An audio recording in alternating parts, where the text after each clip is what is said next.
When I first started flight training, I thought that once I got my private pilot's license that I would have the confidence to go do all these crazy adventures that you see everybody else doing online. And the truth is, that's not what happened. See, the thing is, before I actually started my pilot journey, I was like many of you, watching people online doing crazy fun adventures, going into those small backcountry trips, going into super busy airspace to go to fun events with friends and family. And so I guess I just naturally thought that once I got my private pilot's license, that the confidence would follow. But the part that none of these guys online tell you about is that your training for private pilot doesn't give you the confidence or the real world experience to go have those crazy fun adventures. Rather, training is very repetitious, staying at the same airport, practicing the same pattern, practicing your maneuvers for your check ride. Don't get me wrong, you have some amazing adventures of your own through your training, having your first solo, going on your first few solo cross-country trips, but really the majority of that training is spent at a local small airfield just doing touch and goes. It's kind of funny because I can actually remember the moment that my CFI told me that he thought I was ready for the check ride. We were out doing maneuvers, and on the way back into the airport, he dropped the news on me saying that we needed to get it scheduled.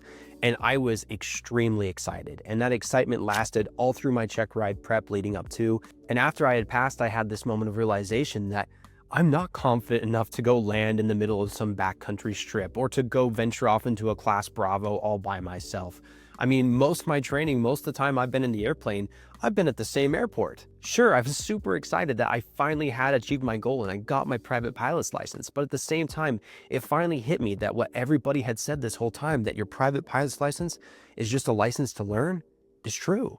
And while you might not be a student pilot anymore, you are and forever will be a student of aviation once you get your private pilot's license, or any other rating for that matter. So after passing my check ride and doing a couple of local celebratory flights, I couldn't help but wonder, when does that confidence actually appear? Which brings us to where I am now, which is that I'm realizing that confidence comes in little by little, flight by flight. Every time you fly, you're going to encounter a new situation in the real world as a pilot. And that confidence slowly starts to build. It's not something that's just going to appear overnight. Each flight brings you into a new situation. Like, for example, the first time I flew with friends and family, I can remember just how overwhelming it felt. I wanted it to be a great experience for them. I wanted to keep them safe and at the same time show off these awesome new skills that I had learned by getting my pilot's license. Truthfully, it's a lot of pressure, and it's a type of pressure that you never really experience while you're doing your flight training with your CFI.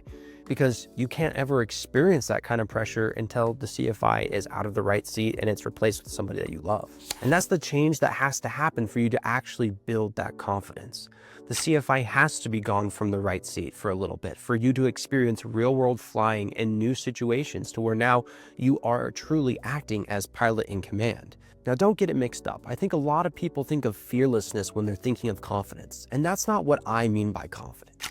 When I talk about confidence, I'm talking about relying and remembering all your training and practicing, following procedures and checklists, and actually going out and getting real-world experience while doing so. And arguably the most important thing to avoid after getting your license is building false confidence.